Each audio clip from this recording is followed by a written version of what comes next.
So as promised, we'll be starting Age of Sigmar. My rest of my army is still arriving, but I picked these models up from Nick.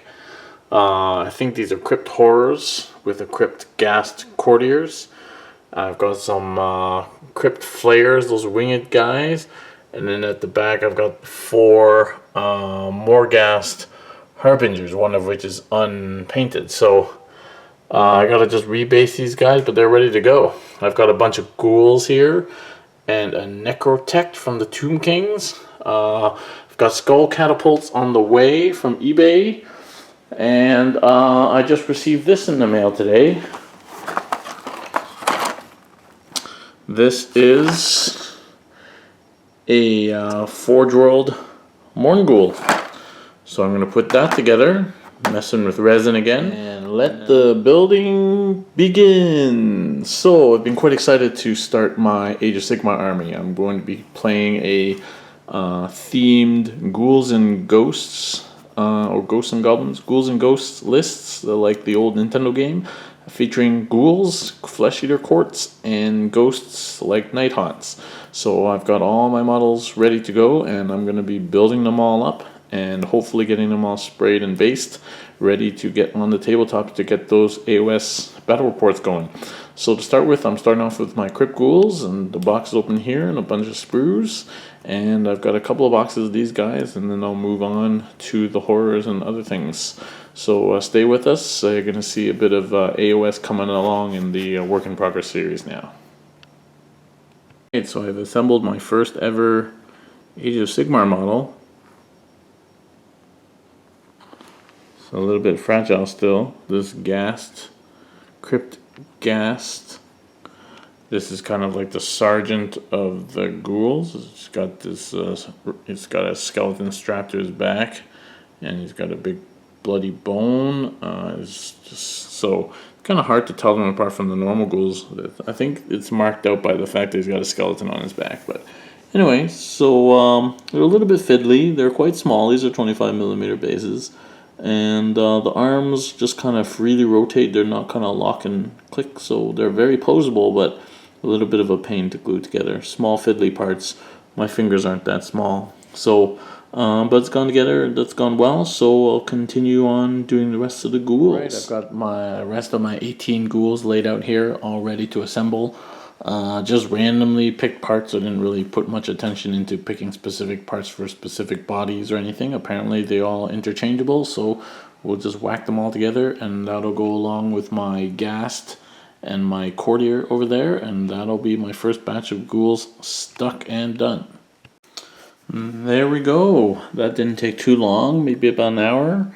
18 ghouls, a Ghast, this dude with the bone and the skeleton on his back, and then a little bit disappointingly, the infernal Ghast Courtier, who is kind of can be the general of your army, is actually exactly the same as that dude, except on a 32mm base. So it's a little bit disappointing. One would have hoped for a more impressive model. But anyway, so there we go. And it takes away from your group of 20 ghouls, so that's a little bit disappointing. But I guess if you're not running a Ghast Courtier, you could just use that as a ghoul. But it's on a different base than everyone else. That's a bit annoying, but there you go. A bit fiddly in terms of them standing up. Most of the bases are just kind of like, that's the more solid when one foot is flat. But a lot of the bases, they're kind of running. And so literally it's just balls of the feet, and that's what holds them on. And then they're leaned over, so they keep falling over. But they're solid now, so that's okay.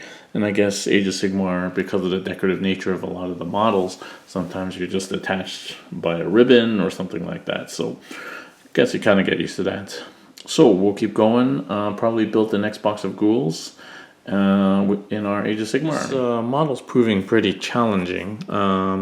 For some reason, some of the parts just wouldn't stick together, so I had to kind of scrape down the resin, and so now it finally sticks together. So I got this assembled and stuck to the base, and I got the body of the Mournghoul assembled now. It's really quite an awesome model. So much detail. Like, look at all the teeth in there. It's a really good model, but it's so spindly. And this basically has to connect like this. And that's the thing that holds the whole model up, is this thin little arm, basically. It's kind of crazy. But you know what's even more crazy than that? These claws. So this claw here, the one next to it, so the pinky claw, the index finger, and the thumb were separate pieces, just the claw. Why? The others were modeled already part of the hand. Why did I have to spend so much time fiddling with these tiny little pieces when you could have just modeled the whole thing? I don't get it. Anyway, that was annoying. Otherwise, coming together, so I should have this assembled shortly. Alright, finally finished assembling this guy. It was tricky. I mean, look at the model. It's kind of designed to be tricky. Everything stems on this thin little wrist joint right here, which is not very flush. In fact, most of the joints are not very flush, as you can see. I'm gonna have to fill them in with some, I think they're small gaps though, so some liquid green stuff will probably be fine. But yeah, a fantastic model, but yeah, hard to put together. Probably easier if it was just plastic, but anyway. So that's finished. It's going to be a bit of a pain in the ass to transport for games. I mean, look at it. But it seems like a lot of fantasy models are like that, especially the death ones with all the ghosts and things flying around. But that looks pretty good. So we'll go on and base coat this guy. All right, next up I'm going to build some spirit hosts. I actually bought these models because I really like how they look, and that's kind of, these were the models that sucked me into playing Death in the first place, these spirit hosts. Turns out maybe they're not the most competitive of choices, but I'm sticking by my decision to play these guys because they look so cool. Yeah, so I'm looking forward to building them. They look like really cool models.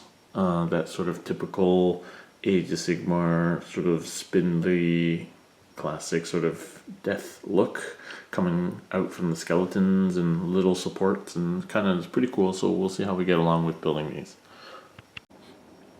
Okay, I've completed my first spirit host. This is probably the trickiest model I've ever assembled. It's quite crazy. First of all, if you look at the skeleton here, the face of the skeleton is a separate piece. Tiny, tiny, tiny little piece. Why that is unclear, but I see no reason why it was a separate piece, but it is. So that's a pain. Then these kind of, the tails of the ghosts, so not the heads, the tails, so you see over here where all the tails cross over each other, they actually cross at very small points. So for example, this point right here, where this tail crosses this tail, is a tiny little contact point, and that literally holds up the whole model. And then up here, where the two cross, that's a contact point, and that holds the model together.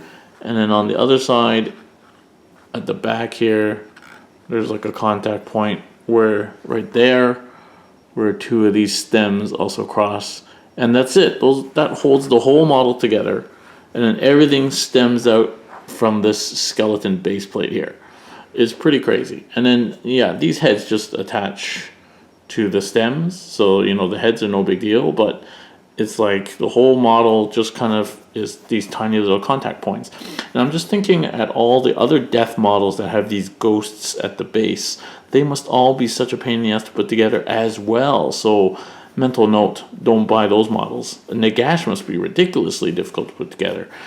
The whole bottom of that model is just these things. So wow, that's pretty crazy. Anyway, I'll get cracking on the other two. It didn't take that long, but it's just very spindly. So we'll get going with the other two. So here's the second spirit host, and this is a great example of how tricky these models are. So this intersection here is just a small little crossover with some divots. There's no blocks that fit in tightly. You just have to sort of guesstimate the angle of it. It's fairly tricky. this centerpiece here attaches to this piece similar by one little hole. And then finally, this hand is actually a separate piece and joins at the elbow there with this tiny, like 1 millimeter of surface area contact that you have to somehow hold in place. It's pretty crazy, but it's going okay. It seems like each model from Spirit Host 1 to 2 to 3 actually gets harder, so I started to do number 3, and I'm just looking. Let me show you the diagram here. You're somehow supposed to figure it out from this. And they're like, oh, just turn it around, but it's like crazy 3D in like black and white with some shading. It's quite tricky, but we'll get there. And then, but these will be awesome models. All right. Well, it took me like almost 2 days to get these guys together. Just because I kept getting so frustrated trying to get these freaking things together that I had to stop. And it almost broke me. And these models, the Spirit Hosts, are the models that made me want to play Death. They actually are one of the models that convinced me that I should play Age of Sigmar, other than the game itself. And specifically to play a Death army. And I'm telling you, they almost broke me there. I almost said, screw you, Death, I'm playing Destruction. Because it's a close race, and if it's that hard to put all these models together, forget it. So, I'm definitely not doing any more Spirit Hosts. I got 2 more boxes to do, and I'm like, screw that. So I'm not going to do those next. I think what I'm going to do next is to put some Crypt Horrors together, and then carry on from there. But man, that's really difficult. Obviously, the person who designed it was not thinking about how it might be assembled. And if the rest of the Death army that involves ghosts is like that, oh man, that would be pretty. I think Death players should get extra hobby score for if their models actually look like they won't fall apart. Yeah, that's pretty crazy. All right, so I finished some Crypt Horrors. These things were much easier to assemble, all just fit together, nice and easy. And there we go, 3 Crypt Horrors. I've got 3 more to do, and then that gives me a total of 12 Crypt Horrors, which is plenty. And I've got some bases coming just to rebase these Crypt Horrors that I got from Nick, because these bases are not large enough, and that one's square, so I got to rebase them. I already got 2 courtiers there, so I'm going to have a total of 12 Crypt Horrors. And then that'll be nice. These are going to get repainted. Alright, made some good progress tonight assembling. 3 more Crypt Horrors done and ready to go, as well as the ghouls out of the Start Collecting Flesh Eater Quartz box. So there's a ghast or just a normal ghoul there, and then 9 more other guys, so 10 more guys there. That brings the total to 30. So now if you add in, so now I've got 12 Crypt Horrors, so those are 3, 6, 9, and the 3 over there, so 12 Crypt Horrors, which should be plenty. And then I got 20 ghouls here, including this courtier, and I've got those 10 over there, so that's 30 ghouls. And then I got these ones from Nick, which look ghoulish enough, and there's 10 of them there, and they'll be repainted and rebased, so there's another 10, so I'm up to 40 ghouls right now, and I have another box of 20 yet to assemble, so I should have 60 ghouls by the end of it, so that's plenty of battle line. And I also found these 20 skeletons in Nick's stuff here, which are in fairly good shape, just need to be rebased onto rounds, and there's a musician and a banner in there as well, so I also have 20 skeletons I could use. So going along pretty well, and after I finish those 20 ghouls, and I have a couple more things coming in the mail, that'll be my AOS army assembled.